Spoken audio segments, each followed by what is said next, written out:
School কলেজে পড়ে মানুষ হতে পারবে না। বিবেকানন্দ বলেছিলেন, education is the manifestation perfection already in man. মানুষের প্রকৃত শিক্ষা তার নৈতিক, চারিত্রিক এবং আধ্যাত্মিক বিকাশ। তা যদি না হয়, ওটা দেখতে মানুষের মতো হলে ওটা মানুষ বলে পদবাচ্য হয় না। সব সময়ের জন্য মনে রাখবেন, পৃথিবীর মাটিতে দাঁড়িয়ে মানুষ হয়ে কি করে গেলাম, মানুষ হয়ে আমি যা করে গেছি, এতে মানুষের প্রকৃত কল্যাণ কতটুকু হয়েছে। মানুষ হয়ে মানুষের পাশে যদি না দাঁড়াতে পারো, তুমি কোনোদিন প্রকৃত মানুষ বলে ভাবতে পারবে না। আস্তে এখন তো শিক্ষিত ছেলে প্রত্যেকটা ঘরে ঘরে দেখা গেছে। আজ থেকে 150 বছর আগে যে ছেলেটা গ্র্যাজুয়েট হলো, তখন তো এত শিক্ষিত ছিল না, কম কম ছিল। থেকে বিবেকানন্দ, ভেবে দেখুন, একটা গ্র্যাজুয়েট ছেলে, একটা বিএ পাস ছেলে, সে যার কাছে গিয়ে গুরু মন্ত্র নিল, গুরুদেবটা ডাহা মূর্খ, জীবনে স্কুলের দরজা দেখেনি, রামকৃষ্ণ পরমহংসদেব। বিবেকানন্দ তো বলতে পারতো, আপনি পড়াশুনো করেননি, মূর্খ গুরুর কাছে আমি শিক্ষা নেব কেন? মনে রাখবেন, গুরু কে হবে? যার গুরুত্ব আছে সে গুরু হবে, অন্য কেউ হতে পারবে না। রামকৃষ্ণ পরমহংসদেবের কাছে বিবেকানন্দ গুরুকরণ করছে, কেন জানে? বিবেকানন্দ রামকৃষ্ণ দেবের কাছে গিয়ে যখন দাঁড়িয়েছে, রামকৃষ্ণ দেবের আশীর্বাদটা মাথায় নিয়ে বিবেকানন্দ চলে গিয়েছিল আমেরিকার চিকাগো হিন্দু ধর্ম সভায় ভারতবাসী হয়ে বলার জন্য। খ্রিস্টান ধর্মের মানুষ এসেছে, মুসলমান ধর্মের মানুষ এসেছে, সব জাতির মানুষ এলো। প্রত্যেকের ধর্ম নিয়ে বলবে। বিবেকানন্দকে যখন এসে খাতা কলম নিয়ে জিজ্ঞাসা করছে, আপনি বলুন আপনার বক্তব্যের বিষয় কি, আস্তে করে উত্তর দিয়েছিলেন, রিলিজিয়ন অফ জেন্টলম্যান, ভদ্রলোকের ধর্ম। আমার ধর্ম হিন্দু ধর্ম নয়, মুসলমান নয়, আমার ধর্ম হচ্ছে মানব ধর্ম। এই পৃথিবীতে মানুষ হয়ে হতে গেলে যে ধর্ম পালন করতে হবে সেই ধর্ম আমি পালন করবো। অপরাধ নেবেন না।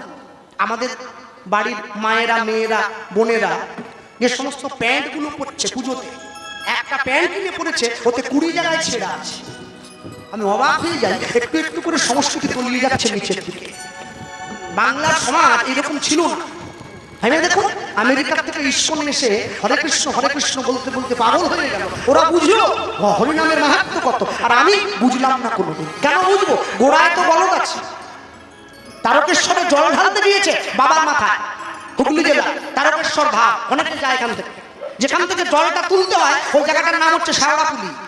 শেওড়াপুলি থেকে জল তুলে তারকেশ্বরের দূরত্ব হচ্ছে 40 কিলোমিটার। পায়ে হাঁটতে হয়, পা দিয়ে রক্ত বেরিয়ে যায়, ঘুলি উঠে যায়। আমি তারকেশ্বরে কীর্তনে গিয়ে একটা ছেলেকে ডেকে জিজ্ঞাসা করেছিলাম, হ্যাঁ ভাই, বলে কি, কোথায় যাচ্ছ? বলে তারকেশ্বর। কেন? বলে বাবার মাথায় জল ঢালতে। কেন যাচ্ছ? বলে যাতে বউ ছেলে মেয়েগুলো ভালো থাকে। আমি উত্তর দিচ্ছি, আমি ওকে বলেছিলাম, কোনোদিনও নিজের বাবাকে 1 বালতি স্নানের জল তুলে দিয়েছ? ও দাঁড়িয়ে বলছে, হ্যাঁ আপনি কি বলছেন? আমি জোরে বলিনি, আসতেই বলছি, তোমার ঘরে যে বুড়ো বাবা আছে? বলে হ্যাঁ আছে। না গেছে? বলে মরে গেছে। আমি নিজের বাপকে কোনোদিন 1 বালতি স্নানের জল তুলে দিয়েছো কল থেকে? বলে না। আর তুই যাসনি, তোর জল বাবা নেবে। যে নিজের বাপকে জল দেয়নি চানের জল, সে কি বাবার মাথায় জল ঢালবে? হ্যাঁ, তুমি নিজের মাকে খেতে দাওনি, তুমি এখানে এসে হাত পেতে ভগবানের কাছ থেকে চরণামৃত নিচ্ছ, কাজ হবে না। ও ওষুধের ডেট বেরিয়ে গেছে বহু আগে, এক্সপায়ারি ওষুধ, কোনো লাভ নেই। যতই যাও না মন্দির মসজিদ, যতই যাও না তীর্থস্থান, বাবা মাকে না বাসিলে ভালো পাবে না কোনদিন ভগবান। সবার আগে পিতা মাতাকে সম্মান করতে হবে। পিতার শ্রদ্ধা, মায়ের টান, সেই ছেলে হবে দেশের প্রাণ। এই যে আমার মা বসে আছে পাশে, কীর্তন জগতে প্রথম থেকে যারা আমার মাকে দেখেছে তারা সবাই জানে। আমার মা আমার সঙ্গে আসে, অনেকে আমায় বলেছে, আমার ভালোবাসার মানুষ যারা। আচ্ছা কৃষ্ণবাবু, এই যে মাকে নিয়ে আসছেন, মায়ের তো বয়স হচ্ছে, তা মাকে কি আনতেই হবে? মাকে কেন নিয়ে আসছেন? মাকে বাড়িতে রাখলে হয় না? আমি মাকে আমি আনি না। বলে মাকে আনেন না, মাকে জোর করে গাড়িতে উঠে পড়েন। বলে না না, আপনারা ভুল করছেন, আমি মাকে নিয়ে আসিনি। তবে বলে মা আমাকে নিয়ে এসেছে। আমি মাকে আনিনি, মা আমাকে এনেছে। সন্তান কি মাকে আনবে? মা তার সন্তানকে নিয়ে আসবে। যে সন্তান নিজের পিতা মাতাকে সম্মান দিতে না পারে, বিবেকানন্দকে দেখে আমেরিকার মানুষ হেসেছিল। এইটুকু একটা ছেলে এ ধর্ম সম্বন্ধে কি জানে, কি বলবে? মানুষকে দেখে কোনোদিন বিচার করবেন না অপর থেকে কার মধ্যে কি আছে। আমার দলের লোক, আমার দলের দাদা ভাইরা বলে, আমার তুমি কীর্তন গাইতে উঠেছো, কি একটা পাঞ্জাবি ধুতি করে, হ্যাঁ সাজতে পারো না? তুমি একটু ক্রিম টিরিম দিয়ে, ভালো লিপস্টিক দিয়ে একটু মেকআপ টেকআপ করে। আরে শোনো, কীর্তন বিয়ে বাড়ির সাজ সেজে হয় না, এটা বিয়ে বাড়ির মঞ্চ নয়। কীর্তন যতটা অন্তর থেকে পবিত্র হয়ে গাইতে পারবে, নিজের মনটা ভালো থাকবে। বিবেকানন্দকে সময় দেওয়া হয়েছিল 5 মিনিট মাত্র, যে তুমি কিছু জানো না তো, অল্প করে বলে নেবে পর। 5 মিনিট সময়টা একটু একটু করে বাড়িয়ে পরবর্তীতে 4 ঘন্টা করা হয়েছে। বলেই যাচ্ছে, আমাদের কথা বলে শেষ করা যায় না। এখানে রাম জন্ম হয়েছে, এখানে রাবণেরও জন্ম হয়েছে। মনে রাখবেন, রামায়ণে দুটো লোকের নাম পাওয়া যায়, একটা দশরথ, একটা দশানন। দশরথ মানে যে নিজের 10টা ইন্দ্রিয়কে রথের উপর বসিয়ে 10টা দিকে ভ্রমণ করিয়েছে, সে হচ্ছে রামের বাবা রাজা দশরথ। আর একটাকে রাবণ, যার নাম দশানন, সে কি করলো? নিজের 10টা ইন্দ্রিয়কে 10টা মুখ বানিয়ে নিয়েছে। আনন মানে মুখ, 10টা মুখ বানিয়ে শুধুমাত্র খাবো খাবো খাবো খাবো ভোগ বিলাসে ব্যস্ত হলো। তার পরিণতি কি হলো? সারা জীবন ধরে ছেলে আমার, মেয়ে আমার, বাড়ি আমার, টাকা আমার, পয়সা আমার, আমি কোনোদিন চিন্তা করিনি সব যদি আমার, তবে আমি কার? যেদিনকে দুটো চোখ বুঝে যাবে সেদিন দেখবেন চোখের সামনে সব সরকারি খামার। মা, শুধু হরলিক্স কমপ্লেন খাইয়ে ছেলেটাকে গায়ে গতরে বড় করলে হবে না, মনে একটু বড় করো। হরলিক্স কমপ্লেন খাওয়ালে গায়ে বাড়বে, মাংস বাড়বে, মন কি বাড়বে? সকালবেলা ঘুম থেকে উঠে গুড মর্নিং নয়, হরে কৃষ্ণ বলা অভ্যাস করা, জয় নিতাই বলা অভ্যাস করা, যদি বেঁচে থাকতে চাও। বাবাকে বাবা বলে ডাকতে শেখাও, ড্যাড নয়। কি ড্যাড? কি ড্যাড? কি একদিন দেখবেন তোমাদের বাড়ির ছেলে মেয়েরা তোমাদের কাছে এসে বলবে ড্যাড তুমি হ্যাড, বাড়ির থেকে তাড়িয়ে দেবে। বাবাকে বাবা বলতে হবে, মাকে মা বলতে হবে, সম্মান দিতে শেখাও। রাস্তায় সাধুগুরু বৈষ্ণবকে দেখে টোন কাটে, উপহাস করে, এগুলো নয়। প্রকৃত সত্তাকে ভালোবাসতে শেখাও, তবে তো বুঝবে। ভগবানকে দেখলে দুহাত জোড়ো করে আঁঠু গাড়া দিয়ে প্রণাম করতে শেখাবেন বাড়ির ছেলে মেয়েদের। বিবেকানন্দ বক্তব্য যখন দিয়েছেন, ভারতবর্ষের মানুষের সম্বন্ধে কথা বলেছেন, আমেরিকার মানুষ হাততালি দিয়েছিল 5 মিনিট ধরে। একটা গাছের তলায় বসে আছেন, সন্ন্যাসী তো, কোনো বাড়িতে যাননি, কোথায় থাকবেন, কাউকে তো চেনেন না।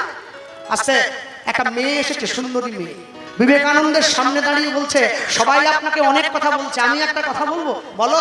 গাছতলায় অনেক মানুষের ভিড়, বলে আমি আপনাকে বিয়ে করতে চাই।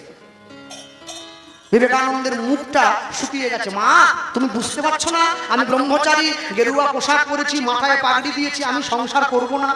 যেই বলেছে মেয়েটা কাঁদতে কাঁদতে চলে যাচ্ছে। বিবেকানন্দ মনে মনে চিন্তা করলেন, কোনো নারীকে মনে কষ্ট দিয়ে কোনোদিন সন্ন্যাসী হওয়া যাবে না। পিছন থেকে মেয়েটিকে ডাকছে, মা শোনো। এসেছে কাছে, যখন কাছে এসেছে, কি হলো, ডাকলেন কেন? আচ্ছা মা, কি আমেরিকায় এত ভালো ভালো মানুষ থাকতে, এত বড় বড় মানুষ থাকতে, তুমি আমার মতো একটা ভারতীয় ভিখিরি সন্ন্যাসীকে বিয়ে করবে কেন? বিবেকানন্দ যখন এই প্রশ্নটা করেছেন, সেই মেয়েটি উত্তর দিল কি জানেন? বলছে, আমি কেন আপনাকে বিয়ে করতে চাই জানেন? কেন? বলে, আপনি আমাকে বিয়ে করলে আপনার ঔরসে, আমার গর্ভে একটা আপনার মতো তেজস্বী সন্তান জন্ম নেবে। যখন সেই ছেলেটা রাস্তা দিয়ে হেঁটে যাবে, আমি ওর পিছনে যাব, মানুষে আঙুল বাড়িয়ে বলবে, দেখো গো, বিবেকানন্দের ছেলে হেঁটে যাচ্ছে। বিবেকানন্দ দেখছে, মনে মনে বিচার করছে, মায়ের বুদ্ধিটা খারাপ নয়, বিরাট বুদ্ধি এসেছে। চালাক মেয়ে মানুষ, বোকা মেয়ে মানুষ নয়। কি করলো জানেন? মেয়েটির সামনে গিয়ে দাঁড়িয়ে বলেছিল হাত জোড়ো করে, আমিও অনেকদিন থেকে একটা উপায় খুঁজছিলাম। কি? বলে, তোমার দরকার আমার মতো একটা ছেলে? বলে, হ্যাঁ। মেয়েটিকে বলছে। বিবেকানন্দ উত্তর দিচ্ছে, আমারও দরকার তোমার মতো একটা মা।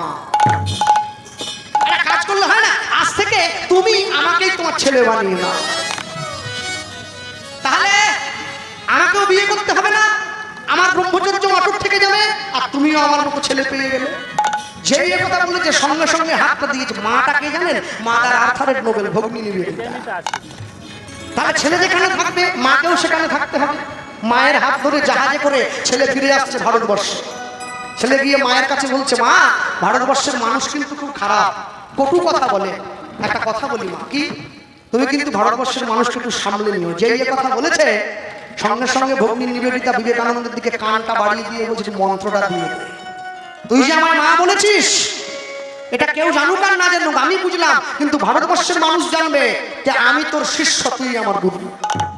সঙ্গে সঙ্গে বলে উঠলো, মা, আমি তোমার ছেলে হয়ে কি করে তোমায় মন্ত্র দেবো? বলে, সর, আমি এত বোকা নয় রে খোকা, ভারতবর্ষের মানুষের সম্বন্ধে আমি পড়েছি। রাতের অন্ধকারে মাইকের মাধ্যমে যা প্রচার করে গেলাম, খাঁটি কথা, কথা কাটতে পারবেন না, শুনতে হবে। সঙ্গে সঙ্গে কানটা বাড়িয়ে দিয়ে বলছে, শোন, মনে রাখিস, এই ভারতবর্ষে যত মানুষ সাধনায় সিদ্ধি লাভ করেছে, সব থেকে কম বয়সে সাধু হয়েছিল কে জানিস? কে? বলে, গৌতম বুদ্ধ। 8 বছর বয়স তার, সাধু হয়ে গেছে। গুরুদেবের কাছে গিয়ে বলছে, গুরুদেব আমি তো সাধু হয়েছি, বলুন গুরু দক্ষিণা কি দিতে হবে? বলে পারবি? কি গুরু দক্ষিণা দিবি জানিস? বলে দিতে যদি হয় সেই গুরু দক্ষিণা দে, তোর নিজের জীবনের সব থেকে প্রিয় মানুষের কাছ থেকে দুমুঠো চাল ভিক্ষা করে আনতে পারবি আমার জন্য? বলো, যে মায়েরা বসে আছেন, বাবারা দাঁড়িয়ে আছে, একটা 8 বছরের ছেলের সব থেকে প্রিয় কে হয়? বাবা মা। বুদ্ধদেব বাবা মার কাছে গিয়ে দাঁড়িয়ে বলছে, আমার একটু ভিক্ষা দাও। বুদ্ধদেবের মা ছুটে এসেছে, বাবা ছুটে এসেছে, ছেলেটাকে বুকে জড়িয়ে বলছে, খোকা আমি তোর মা, আমার যা আছে সবই তো তোর। বাবা বলছে, আমার যা সম্পত্তি সব তো তোর, আর ঘরে আয়। বুদ্ধদেব উত্তর দিচ্ছে, তোমাদের সম্পত্তি যে ছেলেটা ভোগ করবে বলে জন্ম নিয়েছিল, তোমাদের ব্যাংকের টাকা যে ছেলেটা ভোগ করবে বলে জন্ম নিয়েছিল, সেই ছেলেটার নাম ছিল সিদ্ধার্থ। আজকে তোমাদের বাড়ির দরজায় ভিক্ষার পাত্র নিয়ে যে দাঁড়িয়ে আছে তার নাম বুদ্ধ। বাবা, সিদ্ধার্থ মারা গেছে, বুদ্ধের জন্ম হয়েছে। এই বুদ্ধ শুধু তোমাদের একার ছেলে নয়, জগতের সবার ছেলে। ভক্তমণ্ডলী, ভক্তিমতী মায় সব সময়ের জন্য মনে রাখবে, জীবনে যদি ভালোবাসতে হয়, জীবনে যদি কাউকে ভালোবেসে প্রকৃত আড়াল করতে হয়, ভালোবাসা মানে ভালো লাগা নয়। আমরা যাকে ভালোবাসা বলি এটা ভালোবাসা নয়, একে বলে ভালো লাগা। ভালোবাসা কাকে বলে জানেন? যাকে ভালোবাসবো তার জন্য ঘরের কোণায় বসে 2 ফোঁটা চোখের জল পড়বে, তবে তো বুঝবো সেটা ভালোবাসার প্রকৃত মূল্য। ভক্তমণ্ডলী, ভক্তিমতী মায়, এইখানে বলতে গিয়ে আমি বলবো, আমাদের সারা বাংলার যিনি শ্রেষ্ঠ গায়ক ছিলেন তিনি হচ্ছেন মান্না দে মহাশয়। মারা গিয়েছে, পদ্মশ্রী পেয়েছেন। আমার দুঃসাহস অনেক বড় যে আমি তার গানগুলো গাইতে ভালোবাসি, তাকে পছন্দ করি, কিন্তু বিশ্বাস করুন আমি মান্নাদের গান মনের আনন্দে গাই না, প্রাণের আবেগ থেকে গাই। যখন তার গানগুলো আমি শুনি আমার চোখে জল এসে যায়, যে কেন লিখলো, কত মধুর সেই গানের উপস্থাপনা, আমাদের মতো কলির মূর্খ মানুষকে ডুবিয়ে দিয়ে গেছে। বিখ্যাত গান আছে না, পুলক বন্দ্যোপাধ্যায়ের লেখা কথায়, সলিল চৌধুরীর সুর, কটা রাত কাটিয়েছ জেগে স্বপ্নের মিথ্যে আবেগে, কি সুখ জলাঞ্জলি দিয়েছ যে তুমি সুখের সাগরে ভাসবে, পথের কাঁটায় পা রক্ত না ঝরালে এখানে কি করে তুমি আসবে, কতটা চোখের জল ফেলেছ যে তুমি ভালোবাসবে। তুমি কোনোদিন কার জন্য কেঁদেছো? বলো, যারা বসে আছে জানো, যখন আমি ছোট ছিলাম আমি আমার মনটা আমার বাবা মাকে দিয়েছিলাম, যখন তারা আমায় বকেছে তাদের জন্য আমি ঘরের কোণে গিয়ে কেঁদেছি। আমি যখন বড় হয়েছি, স্কুলে গিয়েছি, কলেজে গিয়েছি, ইউনিভার্সিটিতে গিয়েছি, হ্যাঁ আমার বন্ধু বান্ধবী হয়েছে, যখন তারা আমায় কষ্ট দিয়েছে আমি তাদের জন্য একটু কেঁদেছি। সেদিন আমার বিয়ে হয়ে যাবে, আমার স্ত্রী আসবে, সে যখন আমায় কষ্ট দেবে আমি তার জন্য কাঁদবো। আমার ছেলে মেয়ে যেদিন আমায় কষ্ট দেবে আমি তার জন্য কাঁদবো। আমি সবার জন্য কাঁদতে কাঁদতে বুড়ো হয়ে গেলাম। শেষ জীবনে কীর্তন শুনতে গিয়ে আমি যখন হরিবাসরের আসনে বসলাম, তোমার জন্য কাঁদতে গিয়ে দেখি আমার চোখে আর জল নেই। ভগবান বলে, একটা চোখের জল তুমি সবাইকে দিলে, আমাকে দেওয়ার বেলা তোমার চোখে আর জল রইল না।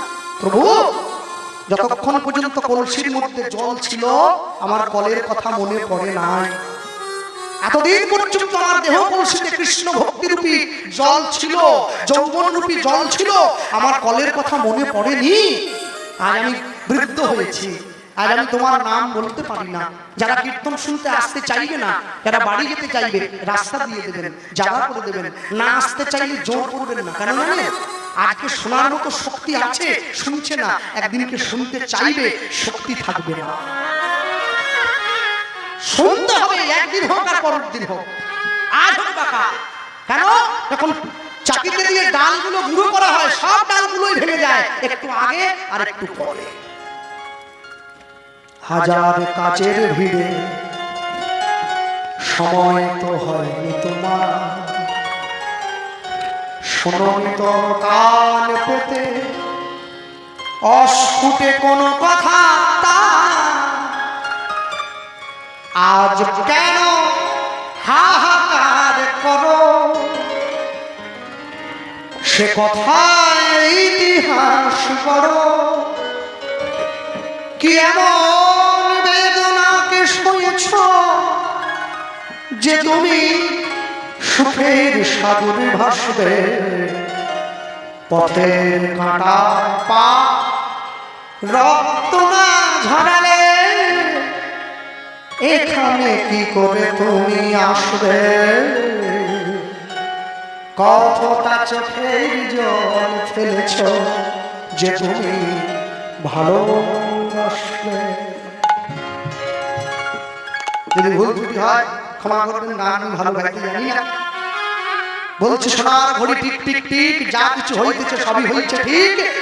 সময় চলিয়া যায় নদীর স্রোতের প্রায়, যে ইহা না বুঝিল তার ঠিক শতধিক। কেন জানেন? মানুষ হয়ে জন্ম নিয়েছেন, মানুষের মতো কর্ম করে যেতে হবে। তা যদি না হয় মানুষ বলে কেউ তো মানবে না। জীবনে যদি হরিনাম না শোনেন, দেখবেন আস্তে গ্রামের অনেক মানুষ আছে যারা বাড়ির দরজায় কুকুর পোষে না, কিন্তু একটা কুকুর আছে ওটা ওই বাড়ির দরজাতেই বসে থাকে। কত মারে, কত ঝাঁটা দিয়ে মারে, কত তাড়িয়ে দেয়, কিন্তু যায় না মোটে, আবার সে ঘরের দরজায় বসে। বিচার করে দেখবেন যে কুকুরটা দাঁড়িয়ে আছে ওই কুকুরটা কর্মফল গুণে কুকুর হয়েছে, আপনার কাছে ঋণী ছিল, ঋণ শোধ করতে এসেছে, নিজের জীবন দিয়ে পাহারা দিচ্ছে মালিককে। কোনোদিনও মানুষের কোনো ইচ্ছা হয় না যে আমি কুকুর হব। মানুষ ভাবে আমি মানুষই হব, কিন্তু মানুষ হতে গেলে মানুষের মতো কাজ করে যেতে হবে। যারা দূর থেকে এসেছেন বাড়ি যাওয়ার জন্য একটা টর্চ লাইট হাতে এনেছেন, আলোটা জ্বালিয়ে বাড়ি যেতে হবে, রাস্তা অন্ধকার। একবার দুটো চোখ বন্ধ করে ভেবে দেখবেন জীবনের সব রাস্তায় অন্ধকার, কোনো রাস্তায় কোনো আলো নেই। আলো আছে কোথায়? অন্তর মাঝে গুরুদেবের দেওয়া হরিনামের প্রদীপটা যদি না জ্বলে জীবন পথের রাস্তাটা অন্ধকার হয়ে যাবে, আলো হবে না। টিভিতে খবরের কাগজে সব সময় একটা জিনিস দেখতেছি, আমাদের দীঘায় নাকি একটা জগন্নাথ মন্দির হয়েছে। সে মন্দির নাকি পুরীকে পেরিয়ে চলে গেছে, শুনছিল।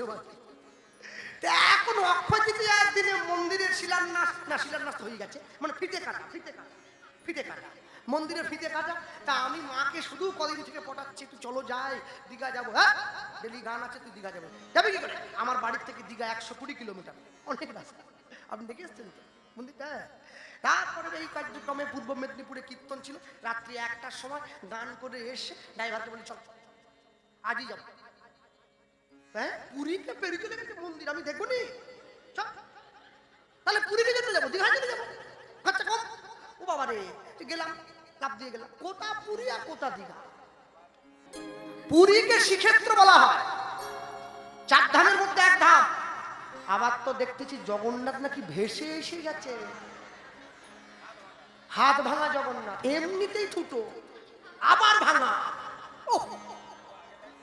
ওই যে হাতটা ভাঙা আছে বুঝলেন, ওইটা দিয়ে কাছের লোকদের আশীর্বাদ করবে। কাছের লোক মানে দীঘা টিঘা নন্দীগ্রামটা ওই সাইডের লোকগুলো, ওরা সামনে আছে তো পটাশপুর ওই সবের লোকগুলোকে ওই ভাঙা হাত দিয়ে আশীর্বাদ করবে। আর যারা দূরের লোক হবে না, ওই ভালো হাতটা দিয়ে আমাদের করবে। ওটা বড় চাই। জগন্নাথ তো বুঝিয়ে গেছে কদিন পরে আমাকে এমনি ভাঙবে, ওই জন্য ভাঙা হয়ে